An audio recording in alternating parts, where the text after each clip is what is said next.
بسم اللہ الرحمن الرحیم۔ السلام علیکم ورحمۃ اللہ وبرکاتہ۔ قربانی کے ایام الحمدللہ قریب ہوتے جا رہے ہیں، مگر ساتھ ہی ساتھ کچھ الحاد پسند لوگ جو قربانی کو اور اللہ پاک کے اس حکم کو اور اس سنت ابراہیمی کو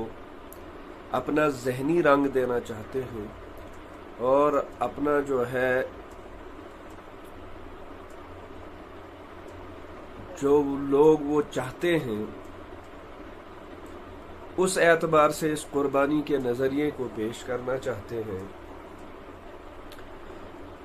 انہی لوگوں میں سے اس ملک کا ایک مردود اور ملعون اور زندیق انسان، جس نے کئی بار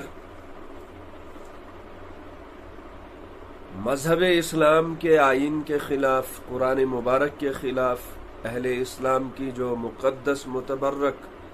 شخصیات ہیں ان کے خلاف زبان درازیاں کی ہیں۔ اب عید کے موقع پر اس نے بھی، قربانی چونکہ آنے والی ہے، اس شخص نے اس موقع پر بھی اپنی جو زبان درازی ہے اس سے وہ باز نہیں آیا، اور ایک تاثر دینے کی کوشش کی ہے کہ قربانی جو ہے اس میں جانوروں کا ذبح کرنا گناہ ہے، اور ساتھ ہی ساتھ اس نے حضرت ابراہیم علیہ السلام کی توہین اور ان کی شان میں جو ہے توہین آمیز کلمات کہے۔ جو اس نے اس ویڈیو میں بکا ہے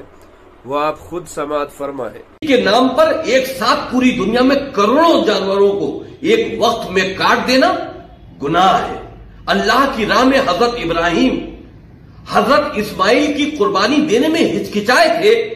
اس لیے اللہ نے ان کی قربانی قبول نہیں کی۔ اس دن ایک رسول اللہ کے امتحان میں ناکامیاب ہوا تھا، اس لیے یہ دن اللہ سے اپنے گناہوں کی توبہ کرنے کا ہے، نہ کہ ایک بے زبان جانور کو بے رحمی سے کاٹ کر عید منانے کا۔ یہ لعنتی انسان اور زندیق اور مردود شخص کے دماغ کے اندر، اس شخص کی سوچ کے اندر کون سی آئیڈیالوجی چل رہی ہے، یہ کن لوگوں کا ترجمہ ہے اور کن کی ترجمانی یہ کر رہا ہے۔ قربانی جو ہے یہ رسول پاک صلی اللہ علیہ وسلم نے اس کی وضاحت فرما دی۔ قرآن مبارک میں قربانی کے بارے میں صاف صاف احکامات واضح اور ظاہر۔ صحابہ کرام رضوان اللہ علیہم اجمعین نے سوال فرمایا کہ یا رسول اللہ ما هذه الاضاحی، یہ قربانی کیا ہے؟ امام الانبیاء حضرت جناب محمد عربی صلی اللہ علیہ وسلم نے فرمایا سنت اباکم ابراہیم،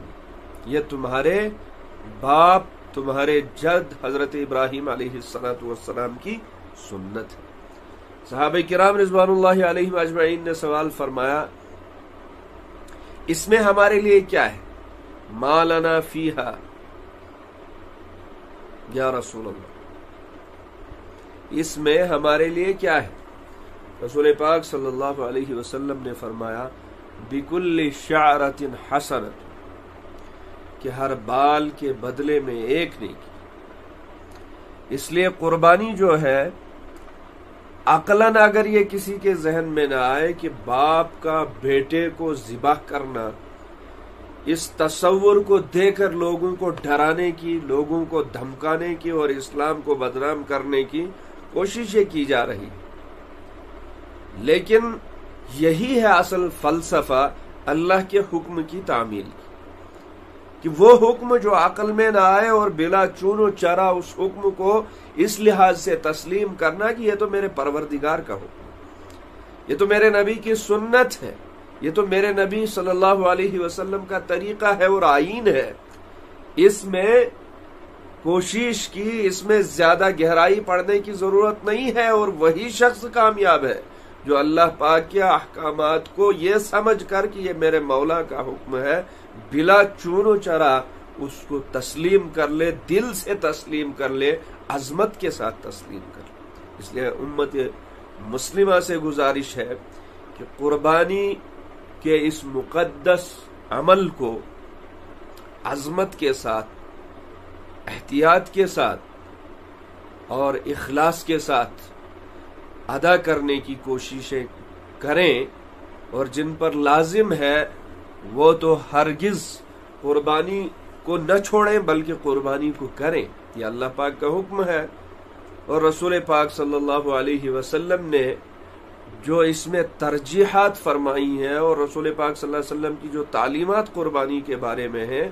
احادیث کا ایک ذخیرہ موجود ہے اس کے بارے میں۔ تو ان ملحدین کے چکر میں نہ پڑے، بلکہ ان کے خلاف صاف صاف یہ آواز کہہ دی جائے کہ یہ اسلام کے اندر الحاد کو پھیلانے کی کوششیں کر رہے ہیں۔ اس چیز کو پھیلانا کہ قربانی کے جانور پر جتنا پیسہ خرچ کیا جائے اتنا کسی کو غریب کو دیا جائے، اتنا وہ تو ایک الگ سسٹم ہے اسلامی نظام میں، زکوٰۃ کا ہے، صدقات کا ہے، اس کے علاوہ بہت ساری چیزیں ہیں کہ جہاں پر بیواؤں، مسکینوں، یتیموں اور محتاجوں نے اسلام نے خیال کیا ہے۔ اتنا حق تو کسی کمیونٹی نے، کسی تنظیم نے، کسی اور قانون نے دی نہیں ہے غریب کو، یتیم کو، مسکین کو، محتاج کو، بیواؤں کو، جتنے اسلام نے دی ہے، مگر اس کا ایک الگ اپنا درجہ ہے۔ اب سب چیزوں کو ایک ہی رسی سے باندھ کر چلانا جو خلاف شرع ہے، کہ قربانی کے بارے میں یہ کہنا کہ قربانی کو چھوڑ دیا جائے، جانوروں کے پیچھے اتنا خرچ کرنا، قربانی کے پیچھے اتنا خرچ کرنا، اس سے بہتر یہ ہے کہ کسی کو صدقہ دیا جائے، یہی سوچ ملحدانہ، یہی سوچ اسلام کے خلاف ہے، اسلام کے آئین کے خلاف ہے۔ تم قرآن مبارک کو اپنی عقل کے ذریعے سے چلانا چاہتے ہو، اسلام کو اپنے عقل کے ذریعے سے رائج کرنا چاہتے ہو، یہی اسلام کی مخالفت اور یہی اسلامی قوانین کی مخالفت ہے، اور یہی وہ چیز ہے کہ جس میں اللہ کے بندوں کو، سیدھے سادھے بندوں کو، کہ ایسی باتیں اجاگر کرنا اور ان کے ذہنوں میں ڈالنا، بھائی یہ قربانی، یہ نعوذ باللہ یہ فضول ہے، یہ ہے وہ ہے، اس کے بدلے سے کسی غریب کی لڑکی کی شادی کی جائے، کسی غریب، یتیم، مسکین، محتاج کو پیسہ دیا جائے۔ کیوں دیا جائے بھائی؟ رسول پاک صلی اللہ علیہ وسلم نے فرمایا کہ قربانی کے ایام میں اللہ کے نزدیک قربانی سے زیادہ پسندیدہ عمل کوئی عمل نہیں ہے۔ اس لیے جذبات اور احساسات، احتیاط کے ساتھ قربانی کے عمل کو کیا جائے۔ قربانی کے دن یہی قربانی والا عمل اللہ کے ہاں سب سے زیادہ پسندیدہ اور قربت والا عمل، اور یہی قربانی کا جانور جس کے بارے میں امام الانبیاء حضرت جناب محمد عربی صلی اللہ علیہ وسلم نے فرمایا کہ کل قیامت کے دن بقرونہا واشعارہا واظلافہا، یہ اپنے بالوں، سینگوں اور کھروں کے ساتھ یہ جانور آئے، اور یہی ایک انسان کی جو ہے نجات کا ذریعہ بن سکتا ہے جس نے اخلاص کے ساتھ اس قربانی کو ادا کیا۔ قربانی کے ان جذبات کو، جو جذبات حضرت ابراہیم علیہ السلام نے، حضرت اسماعیل علیہ السلام نے، ایک باپ بیٹے نے، کہ اللہ کی عظمت اتنی بڑی ہے، اللہ کی جو ملکیت جو ہے وہ ساری پوری کائنات جو ہے اللہ کی ملکیت، ایک انسان کا تو اس دنیا کے اندر کچھ بھی نہیں ہے۔ یہی جذبات اجاگر کرنے، نماز تو سبھی پڑھ لیتے ہیں، حج تو وقت پر جو صاحب استطاعت ہو کر لیتے ہیں، لیکن قربانی والا یہ عمل ایک ایسا عمل ہے کہ جس میں فرما برداری کے جذبات کو اجاگر کرنا مقصد ہے، کہ انسان ایسا فرما بردار بن جائے، اس کے اندر ایسا عقیدہ پیوست ہو، اس کے اندر ایسی غور و فکر پیوست ہو کہ بھائی سب کچھ اللہ کا ہے، اور اللہ پاک کے لیے، اللہ کے نام مبارک کے لیے، اللہ کے دین کے لیے، اس دین کی رفعت کے لیے، امام الانبیاء حضرت جناب محمد عربی صلی اللہ علیہ وسلم کی محبت کے لیے اور ان طریقوں کے لیے جانور کی قربانی تو کیا، اگر اپنی جان بھی دینی پڑے، اپنا خون بھی نچھاور کرنا پڑے، ان جذبات کو وہ کر دیں گے اسلام کی خاطر، ان جذبات کو اجاگر کرنا ہے۔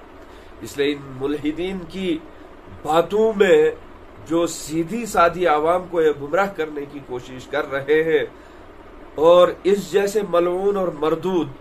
جو انبیاء کی بھی توہین، قرآن کی بھی توہین، اسلام کے آئین کی، تو کہیں نہ کہیں یہ اس جیسے مردود تو اسلام کے دائرے سے دفع ہو چکے ہیں، جو قرآن پر بھی انگلی اٹھائیں، اللہ پاک پر بھی انگلی اٹھائیں، اللہ کے بھیجے ہوئے پیغمبروں پر بھی انگلی اٹھائیں۔ ان لوگوں سے ہوشیار رہنے کی ضرورت ہے اور خبردار رہنے کی ضرورت ہے، اور ہم تو بندگی میں تبھی کامیاب ہیں جب ہم اللہ اور اس کے رسول صلی اللہ علیہ وسلم کے احکامات کو جذبات کے ساتھ، عقیدتوں کے ساتھ، احترام کے ساتھ، تقدس کے ساتھ انجام کو پہنچائیں گے، ان اعمال کو انجام دیں گے، تو انشاءاللہ وہ اعمال ہمارے لیے باعث سکون و مسرت دنیا میں بھی اور آخرت میں بھی باعث نجات و مغفرت بن سکتے ہیں۔ اللہ پاک سب کی قربانیوں کو جنہوں نے رکھی ہے، ایک تو ہم سب کے دلوں کے اندر اخلاص پیدا فرمائے، اور اس کے بعد ہماری قربانیوں کو اللہ پاک اپنی بارگاہ میں قبول فرمائے۔ وصلی اللہ علی سیدنا محمد وعلی آلہ وصحبہ اجمعین برحمتک یا